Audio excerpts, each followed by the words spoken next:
Hello, and thank you for joining me for today's episode of Big Ideas in Eating Disorders.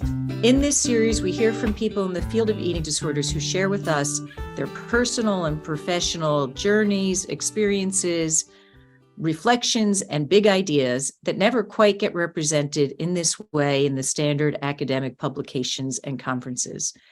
I'm Kathy Pike, clinical psychologist and professor at Columbia University, your host of Big Ideas in Eating Disorders. And today I'm delighted to be joined by Professor Carolyn Becker. Dr. Becker is clinical psychologist. She's a professor in the Department of Psychology at Trinity University. She specializes in the implementation of scientifically supported interventions in clinical and real-world settings, has lots of experience across a range of specific areas within eating disorders that we'll learn more about, and would like to begin with a warm welcome. Thanks, Carolyn, for joining us.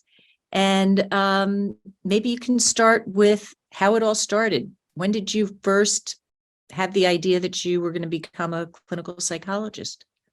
Oh, wow. Okay. Wasn't expecting that question. That one goes all the way back to my undergraduate days.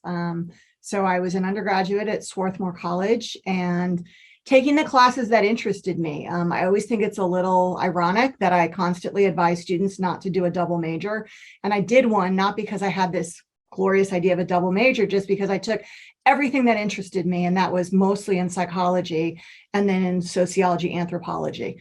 And as a result, that was where I majored. And I was particularly interested in issues around women, the intersection of biology, psychology, and mental health. And over time, I found that I could sort of wrap all the things I was interested up in like this one area, which was eating disorders. I was never bored when I was thinking about that. That's sort of a big issue for me, as I get bored easily. And so it was like clinical psychology, I think, appealed to me because there were so many different things I could be doing.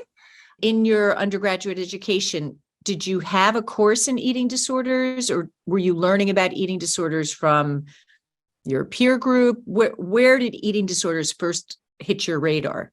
I think it hit my radar in psychopathology class. So I took I cheated. So one of the things at Swarthmore College is that they have both an honors track where they have these 8 credit hour courses, and they have traditional 4 credit hour courses. And I took the traditional 4 credit hour course in psychopathology. And I wasn't honors because I was a double major, and you can't be a double major and do honors. And then I realized there was this 8 credit hour course in psychopathology. And I said, well, is there anything that says I can't take both? Like, I took one, can I now take the other? And we don't have a rule against that, but nobody's ever asked to do it. And I was like, well, there's no rule against it. I guess I can do it. So I got away with taking 12 hours worth of psychopathology as an undergrad. And so I got it in both courses, but was really able to delve deep in that second course. And then in my Soc-Anth major, we were required to do a senior thesis. So that was what I decided I wanted to look into to a greater degree in that thesis. So my thesis was on eating disorders, but it was sort of something that I stumbled across more from an intellectual interest. I realize for a lot of people, it's predominantly because you have a friend or something like that. But there were just so many things that dovetailed in eating disorders that sort of captured my interest, that's sort of how I started focusing. Well, if you were interested in women, in biology, psychology, your sociology, anthropology, here you are. I mean, as you say, that the intersection of all those fields is certainly captured in the world of eating disorders. So when you applied to graduate school, where did you? I applied to go into eating disorders. So the people I applied to work with were all in eating disorders. So tell me about that. Where did you wind up going, and what was your area of focus as you started? I, like many people, we still tell people that I was told very, very hard to get into all of that type of thing. So wasn't sure if I would get in, applied to, I don't remember how many programs. applied to work with Terry Wilson at Rutgers University. That was the only school I got into. For all of those of you who are watching this, who are interested in going on in clinical psychology and might get discouraging news, you might find it helpful to know that I was told by one particular school, I will not name it, but the letter of rejection was captured by somebody who read it and said, in other words, this letter says you're not good enough. Even if you were better, you still wouldn't be good enough. But don't worry, there must be something that you can do, although it clearly is not going to be clinical psychology. So I was utterly and thoroughly rejected by many, many places.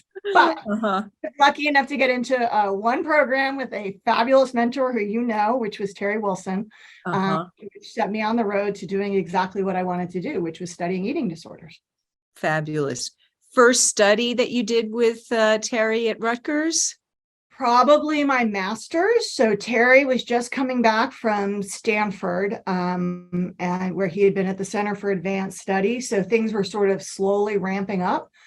So we did a study looking at the utility of the EDEQ in substance using population. So that was where I started. But the other thing that I was able to get out of Rutgers, which a longstanding interest of mine has been the research practice gap.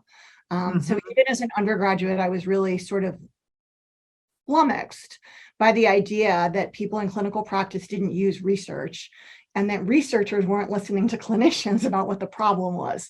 And I was sort of like, this doesn't make any sense to me. So from a very early age, sort of age within my career, I was sort of interested in that intersection. So even if my actual research wasn't around that with Terry, Rutgers was a great program to be studying and learning about that. And certainly Terry was one of the leading thinkers in that area. I think the other great thing I got from Rutgers was just outstanding clinical training. People tend to think of Terry Wilson as a great researcher. And what they don't realize was he was a fabulous clinician and one of the most meticulous clinical supervisors you could ever encounter. I have to say, I just want to put an exclamation point after your comment there, because he also was one of my very first supervisors when I was at Columbia as a fellow. And I agree with you. He was an extraordinary supervisor, really brilliant. Yeah. So you're working with Terry, gaining an understanding of research, benefiting from his clinical supervision, and you've got to develop a dissertation and a particular area of focus for your own line of work. How does that get refined for you, and where do you wind up going with your I ended up doing a study that I never even published. What was that about? I'm the role model for everybody who's thinking like, if my dissertation isn't like the greatest thing ever, I failed, or if you've got to get into multiple programs or you failed. Like, I'm just going to model. You can mess up in all these areas and it doesn't matter. I really Terry was very interesting in that he was very much of the attitude that a best dissertation was a done dissertation. Right.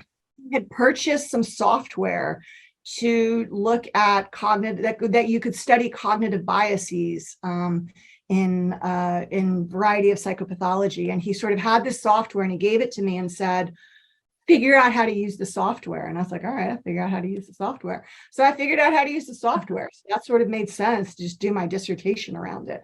So it ended up being a sort of Stroop test, attentional biases,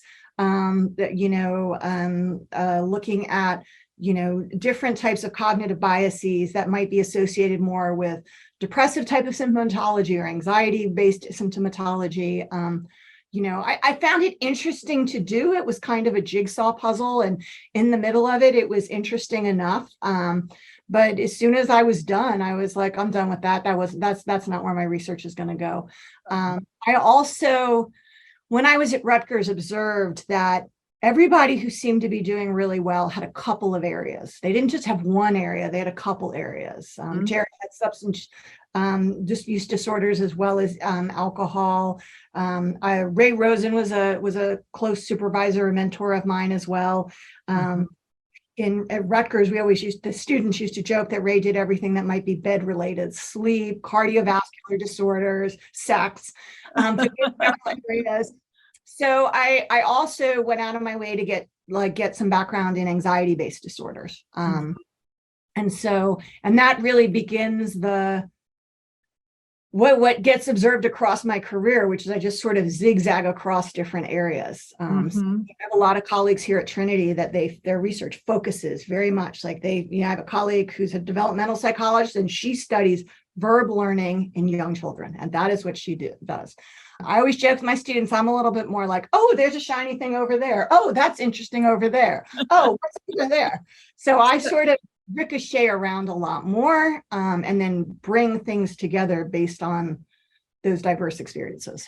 So one of the areas that I know has been an interest of yours, and I guess was a shiny bauble at some point that you brought into your studies in an integrated way, is around eating disorders in athletes. Can you tell us some about that work and how that has evolved for you and shaped what you're doing today? Yeah, so we're still doing, along with my colleague, Dr. Tiffany Stewart at Pennington Biomedical Research Center, still doing work with female athletes. That really emerged. So I was doing basically eating disorders prevention, though I later preferred to describe it as, risk factor reduction, that we were trying to reduce risk factors for eating disorder pathology in collegiate, and I know the work was extended by other people into high school girls, so collegiate women and high school girls. Clinically, I was having conversations with our athletics department. So one of the great advantages of being at a small school, one of the things I love about being at a liberal arts college professor, is that the people I get to know are not largely in psychology. My closest friends have been in chemistry and anthropology and engineering. And so I was interacting down with athletics sort of clinically. And they said to me, when you're done helping us get protocols for athletes with eating disorders in place, you're doing all of that, body project type work, though we called it something different at the time. And they're like, we would like something for our athletes. They invited me to go ahead and develop something. And I thought, well, that's a cool idea. Okay, so let's try and develop something.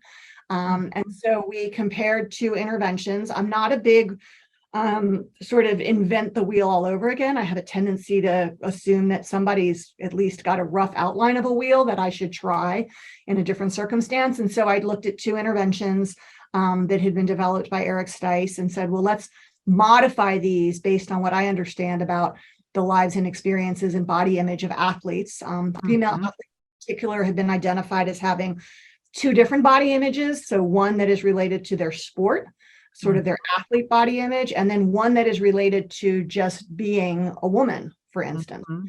So the body image that is salient when they're performing in their sport is not going to be the same body image that is salient when they're going out to a party on a Saturday night. Very different. So modified the interventions, got a small grant, R15, which is a small grant you can get when you're at a liberal arts college, to look at two interventions, got some nice pilot data, and came up with an idea for a bigger study. One of the downsides of being at a small college with a high teaching load is that you can't run a big multi-site randomized controlled trial on your own, because there's a limit to how many courses you can buy out. Trinity students come to Trinity to be taught by Trinity faculty, not by adjuncts or teaching assistants.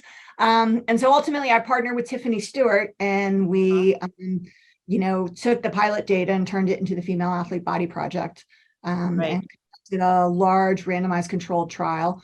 I was somewhat disappointed in the results compared to that which we had gotten with non-athletes. But I had a couple great consultants on the trial, one of whom was Ron Thompson, who I think of as sort of the grandfather of eating disorders in athletes, with Roberta Sherman being the grandmother.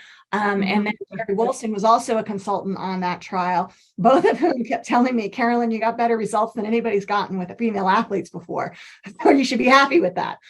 So Carolyn, tell me the basic principles of the Body Project and then how you have adapted it specifically for athletes. Okay, so the Body Project, the traditional Body Project run in non-athletic populations, is a cognitive dissonance-based intervention that, as I mentioned earlier, was developed originally by Eric Stice.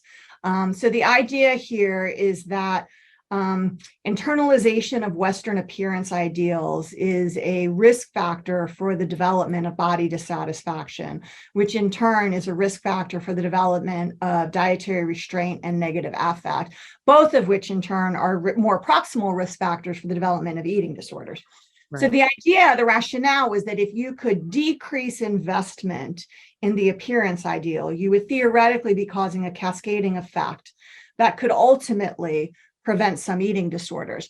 I have moved away, though, from thinking about the Body Project predominantly as an eating disorders prevention intervention, because the number of people out there who suffer from body dissatisfaction is far greater than the number that will ever go on to develop an eating disorders. So I think that reducing body dissatisfaction is a noble aim in of itself. Body dissatisfaction is also a potent risk factor for the development of suicidal ideation, major depression, decreased investment in health behavior. So it has all sorts of other negative effects. The fact that we can reduce the onset of some eating disorders by reducing body dissatisfaction is great. I think that's wonderful, and I'm really glad we can do that. And it's really important, but I think also just reducing body dissatisfaction in and of itself and sub-threshold eating problems and all of that is really important. So the Body Project does this by basically having a series of activities where we encourage participants to speak and act against the Western appearance ideal.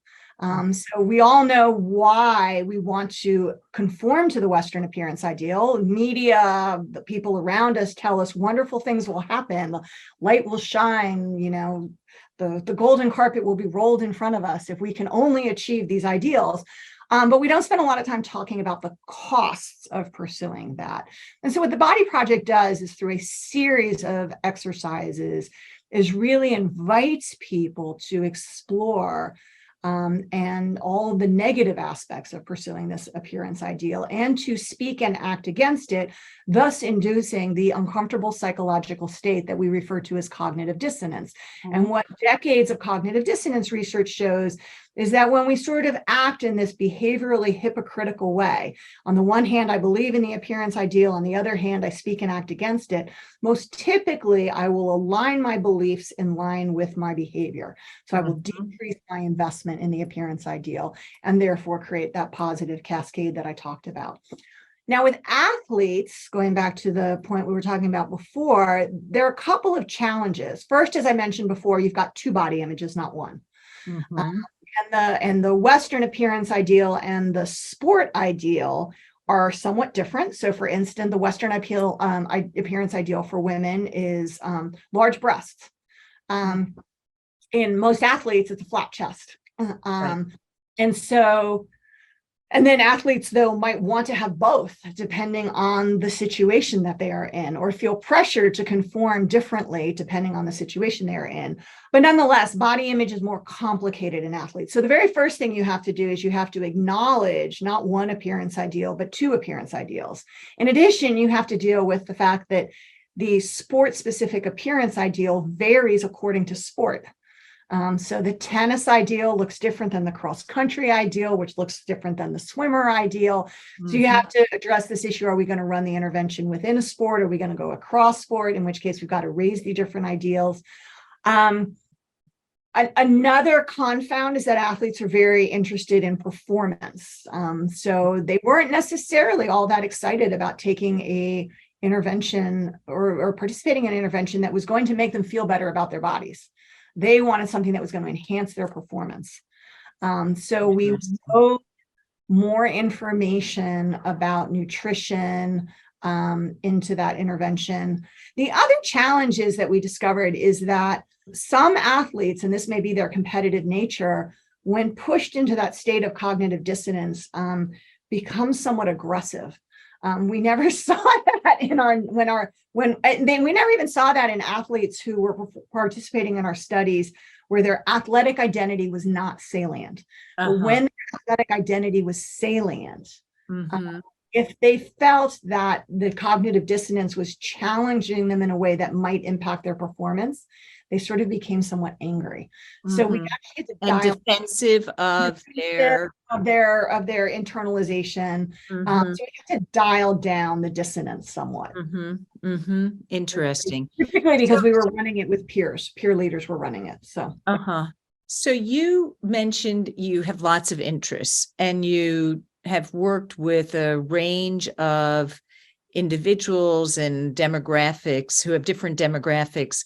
We've talked about your athletes. You've also worked in other areas that the field of eating disorders wasn't paying attention to, that really got you to one. You have many big ideas, but the one that you're going to share with us today around zeroing in on groups that were otherwise assumed not to be at risk. Tell us how you got there and who are these folks and how are they at risk for eating disorders?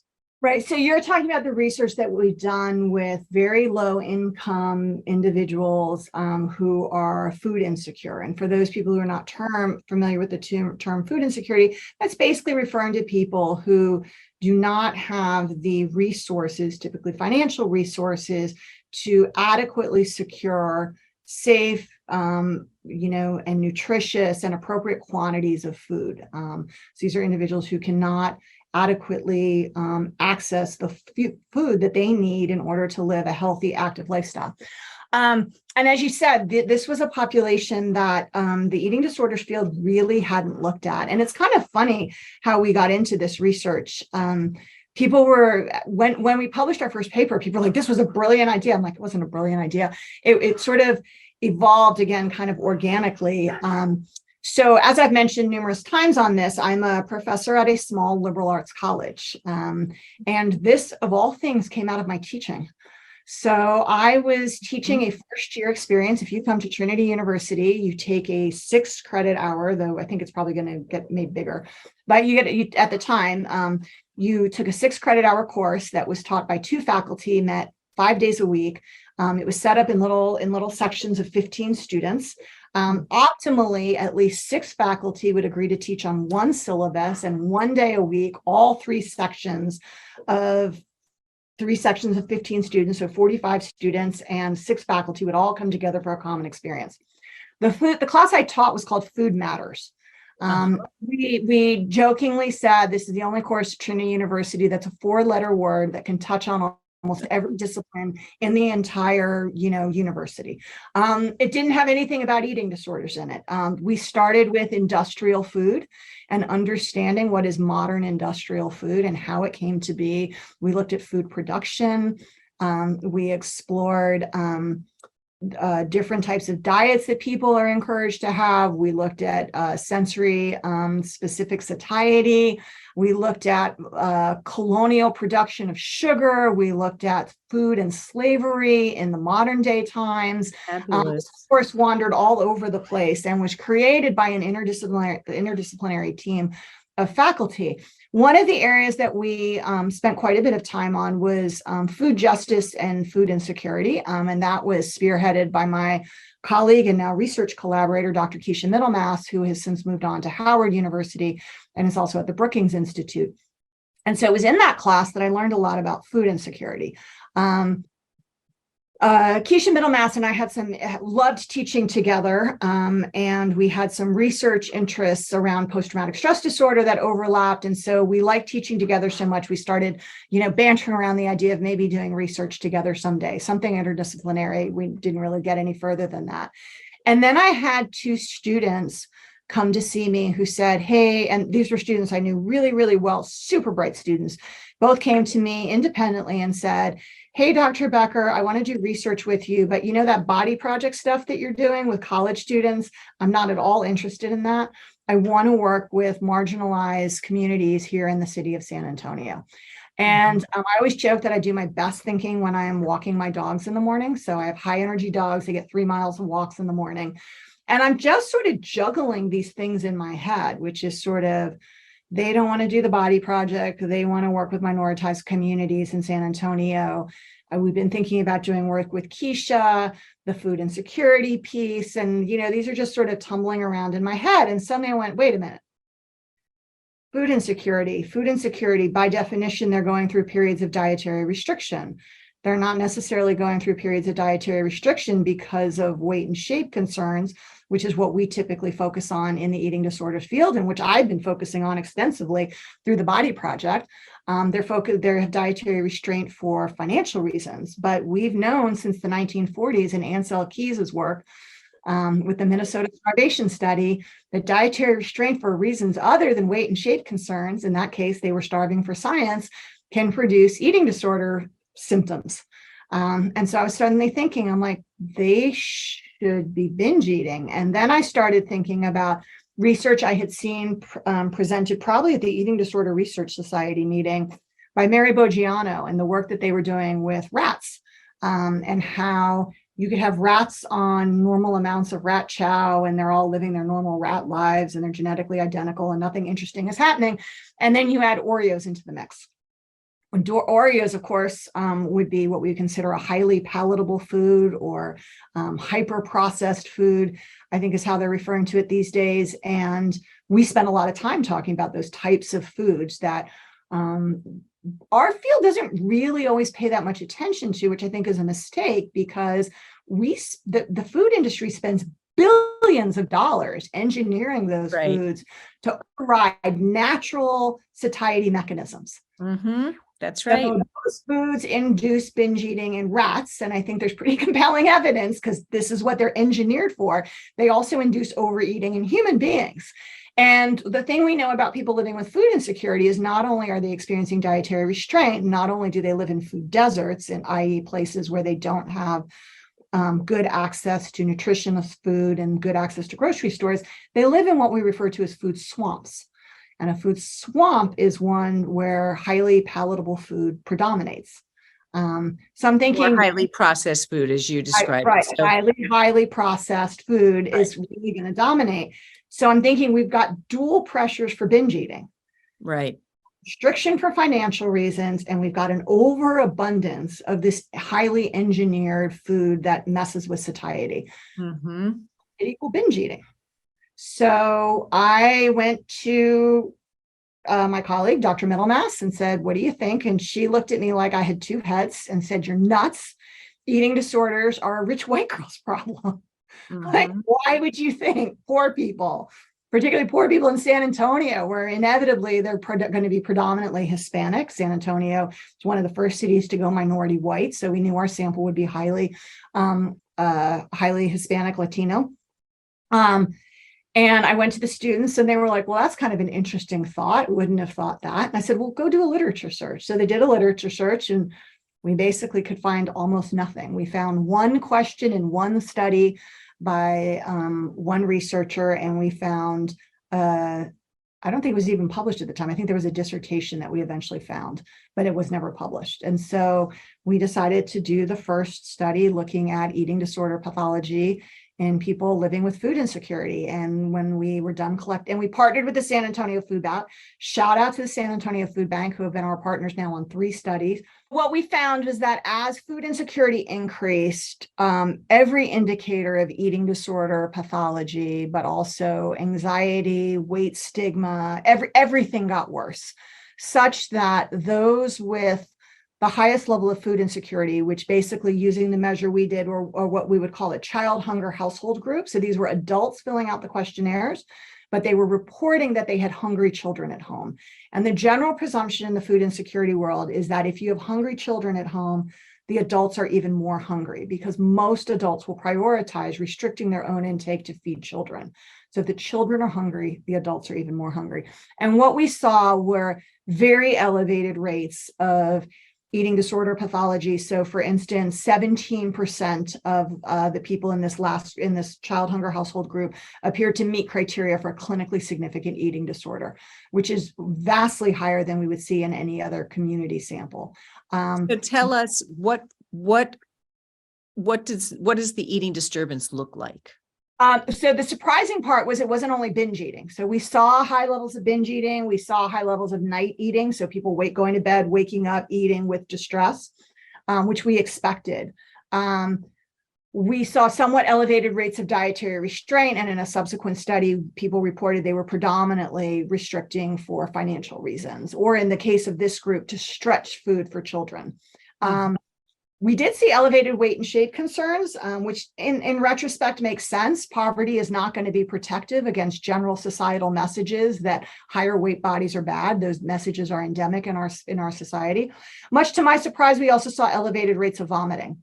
And we've replicated that in subsequent studies. You're seeing elevated rates of binge eating. You're also seeing elevated rates of vomiting. And are you seeing elevated rates of body dissatisfaction and body dissatisfaction driving the disturbances in behavior? That's where things get complicated. So we do see elevated rates of body dissatisfaction, but in qualitative analyses, we do not see them reporting that as the primary driver of restriction. The primary driver of restriction appears to be financial, but there are weight and shape concerns. And more recent qualitative data from another group had people reporting that when they lost weight due to financial reasons, they considered that an added bonus. So it's not maybe that the weight and shape is the driver concerns, but it is there. So again, poverty doesn't make you immune to societal messages that big bodies are bad, but it is not the primary driver of the restriction, is what we think is going on. The vomiting is complicated and we don't fully know. I think we need a whole lot more qualitative research in this area to really understand what is going on. But since that work has come out, we've heard anecdotal evidence of people saying that they just so thoroughly lost control of their eating that they vomited out of discomfort. Again, suspect, I'm totally hypothesizing here, that for some people, just like it does in eating disorders that are started for other reasons, it may take on an emotion regulation type of component. Because we know that these individuals are, the people who we're looking at who are high in eating disorder pathology are also high in anxiety and high in depression, high in weight stigma. They're high in many things. So it sort of becomes, a constellation and may take on a life of its own.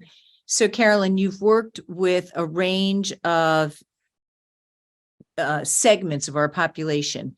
This latest group focused on a financially poor demographic, and looking at food insecurity, you see significant eating disturbances and surprise the field in a certain way to say, hey, guys, eating disorders are much more widespread. Here's another segment of our population that is suffering. What's your, sort of your big picture, big idea takeaway that you want to make sure the next generation of clinicians and researchers bring forward? We have to dismantle the eating disorder stereotype. So to me, that's the biggest issue, is we have had this stereotype that eating disorders are first and foremost a problem for at least reasonably affluent, relatively thin, white women and girls who are relatively young. That is where a bulk of our research has focused. And when I started doing this work, Dr. Keisha Milhouse wasn't the only person who looked at me like I had two heads. I remember being when EDRS and the Association for Behavioral and Cognitive Therapies conferences overlapped, and I was telling people I was collecting this data, everybody looked at me like I had two heads. And it didn't matter if they were a grassroots activist or a senior researcher, everybody was like, you've lost your mind collecting this data. And I think it was because this group so thoroughly violated the stereotype in every single possible way. But that stereotype has boxed us in. That stereotype is the reason that people don't think of eating disorders as a public health problem. I have a relative who works in oncology, and that relative was explaining to me how you could create the cure for ovarian cancer. And even though ovarian cancer is an incredibly devastating illness with a high mortality rate, and it would be wonderful to cure ovarian cancer, ovarian cancer hits relatively few people relative to many other cancers. And what struck me, and when I learned about that, was it's like we made ovarian cancer of eating disorders the poster child of eating disorders. Mhm. We made anorexia nervosa the poster child of eating disorders in one small segment of people. And in doing so, and it's not just clinicians and researchers, though we know it affects clinicians and researchers, but it affects everybody. It affects who thinks they have an eating disorder. It affects when we talk to NIH about eating disorders in people with food insecurity. They say eating disorders don't exist in people with food insecurity. Obesity, now that's a problem in people with food insecurity. Even though we have the data now, Right. that stereotype prevents the funders, the larger medical community, the population of people who suffer from eating disorders, the loved ones of people who suffer from eating disorders, clinicians, including clinicians who treat eating disorders. Everybody ends up with blinders on, and we are missing so many people with eating disorders. And then we lose the ability to show what I think is truly the case, which is that eating disorders are a major public health problem. Couldn't agree with you more, really. And I think what you're saying also is that, our frameworks are really important. Our theoretical models are really important. Frameworks are really important to understand what we're seeing. They also constrain our capacity to see outside the framework. Think about our measures, our dietary restraint measures. Right. They all say you're restricting because of weight and shape reasons, or more recently, weight and shape and control reasons. Mm-hmm.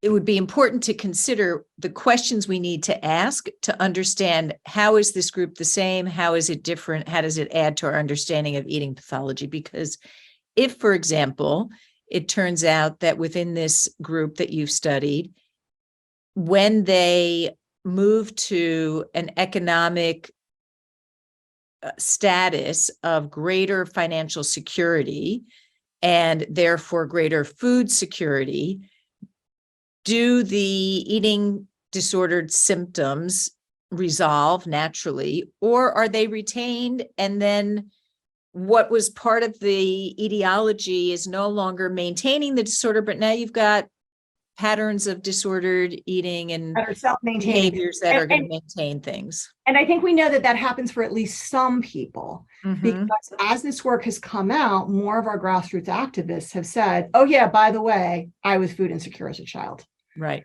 Now, and I see it. And as more clinical settings have started to look at this, they're like, oh yeah, we're finding people who both have food insecurity now, but had it in the past.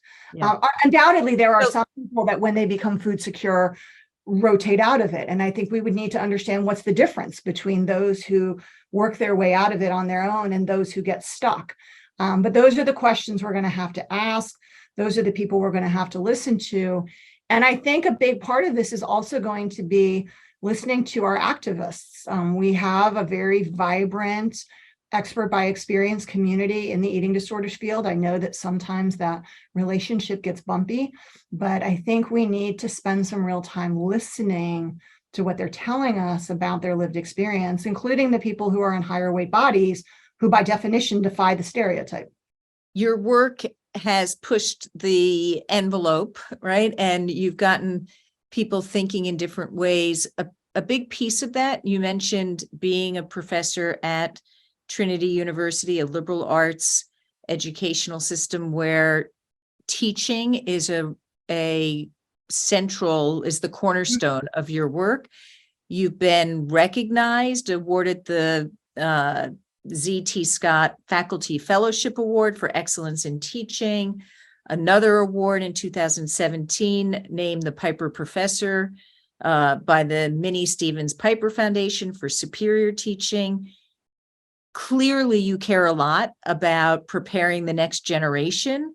And enabling them to take these questions forward and empowering them to do so. As you imagine the next 10 years of this field, one or two ideas that you want to share for those who are your students who will go on to be the leaders in the field? I don't know that I want to constrain them. I think they're going to have great ideas all on their own. I think the main idea I would say is don't let anybody tell you how you're supposed to do it. So, if I think there's one great lesson that I had when I decided to become a professor at a liberal arts college, I can't tell you how many people told me that's a really silly idea. Don't do that. You belong at a certain type of institution. And if I look at my best work, whether it's the food insecurity work or the work that we did with the Body Project in terms of moving delivery of the intervention to peers, so task shifting it when developing a train the trainers model, all of that stuff, my best work hasn't been grant funded. My best work wasn't constrained. And it was heavily informed by the younger generation and by listening to my students. So I think the big idea I would have for them is don't let anybody tell you how it's supposed to be. Well, you certainly modeled that, and as a result have advanced the field, contributed dramatically to our understanding of eating disorders and what an eating disorder is and for whom an eating disorder is a risk. And so I want to thank you for joining me today and for the work that you've done. Thank you. Take care. Thank you.